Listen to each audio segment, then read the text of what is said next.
నిర్మల్ జిల్లా ఖానాపూర్ మండల కేంద్రంలోని 6వ తరగతి నుండి 10వ తరగతి వరకు ప్రభుత్వం ఏర్పాటు చేసిన మైనార్టీ స్కూల్ హైటెక్ సిటీ కాలనీలో అద్దె భవనంలో పాఠశాలకు కొనసాగుతుంది.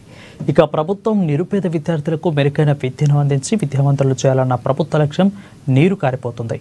ఇక పాఠశాలలకు ప్రభుత్వం నెలకు ₹1,00,000 అద్దె చెల్లించినప్పటికీ పాఠశాలలకు రహదారి లేక రెంకోని వాకుపై గత 5 సంవత్సరాల నుండి అధిక వరదల వల్ల అప్రోచ్ రోడ్డు తెగిపోతూ పాఠశాలలకు సెలవులు ప్రకటిస్తున్నారు. సుదూర ప్రాంతాల నుంచి వచ్చిన విద్యార్థులు వాళ్ళ తల్లిదండ్రులకు అనధికారిక సెలవులు ఎప్పుడు వస్తాయో తెలియదు.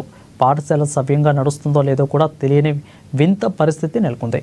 ఇక దీని అంతటికీ కూడా కారణం సరైన రహదారి లేకపోగా వసతుల లేమితో పాఠశాల అద్దె భవనం కావడమే కొనసాగుతూ ఉంది. ఖానాపూర్ పట్టణంలో ఎన్నో భవనాలు ఉన్నప్పటికీ వసతుల లేమి గల భవనాన్ని ఎంచుకోవడం వల్ల పలు అనుమానాలు వ్యక్తమవుతున్నాయి. విద్యార్థుల భవిష్యత్తుపై దృష్టి సారించి పాఠశాలను అన్ని హంగులు కలిగిన భవనాన్ని ఎంచుకొని విద్యార్థుల భవితవ్యానికి తోడ్పడాలని తల్లిదండ్రులు కోరుతున్నారు. నా పేరు సత్యం. ఖానాపూర్ హైటెక్ సిటీలో గల మైనారిటీ గురుకుల పాఠశాల మరియు కళాశాల యొక్క ఇన్ఛార్జ్ ప్రిన్సిపల్గా నా విధులు నిర్వర్తిస్తున్నాను. గత 2 నుంచి 3 రోజులుగా కురుస్తున్న వర్షాల వల్ల నిన్న నుంచి ఇక్కడ ఖానాపూర్ పట్టణంలో భారీ వర్షం కురవడంతో స్కూల్ పాఠశాలకు వెళ్ళే ప్రధాన మార్గం యొక్క ఏదైతే దారి అవుతుందో అది పూర్తిగా తెగిపోవడం జరిగింది.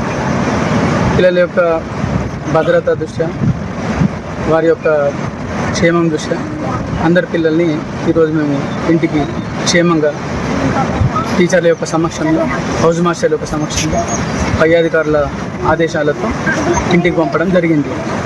అడవి యొక్క దాని మార్గాన పిల్లలందరినీ క్షేమంగా పంపడం జరిగింది. సుమారుగా 110 మంది పిల్లల్ని ఇవాళ అందరి యొక్క సమక్షంలో టీచర్లు, లెక్చరర్లు వారి యొక్క సమక్షం వాళ్ళందరూ మాతో వచ్చారు. పిల్లలందరూ వచ్చి పిల్లలందరినీ క్షేమంగా ఇంటికి పంపడం జరిగింది.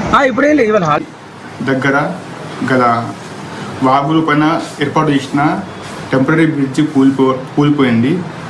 మరియు అక్కడ చదువుతున్న మైనార్టీ రెసిడెన్షియల్ హాస్టల్లో గల పిల్లలను తాత్కాలికంగా చాలా కష్టం మీద ఇంటికి పంపించడం జరిగింది. ప్రస్తుతానికైతే అక్కడ పరిస్థితులు అయితే అదుపులు ఉన్నాయి.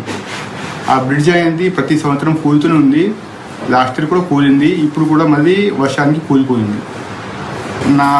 నాకు తెలిసిన సంవత్సరం ప్రకారం కిందటి సంవత్సరం దానికి మన ఫ్లడ్ డ్యామేజ్ కింద 4 lakhs శాంక్షన్ అయ్యాయి. దాంతో అప్పుడు మరమ్మతులు చేశారు. మళ్ళీ ఇప్పుడు కూడా మేము దానికి అంచనా తయారు చేసి మళ్ళీ ప్రభుత్వానికి ఇస్తాము. వెంచర్కి అయితే ఎటువంటి పర్మిషన్ లేదండి. అప్పుడు ఏం జరిగిందో నా దృష్టికి రాలేదు. ప్రస్తుతానికైతే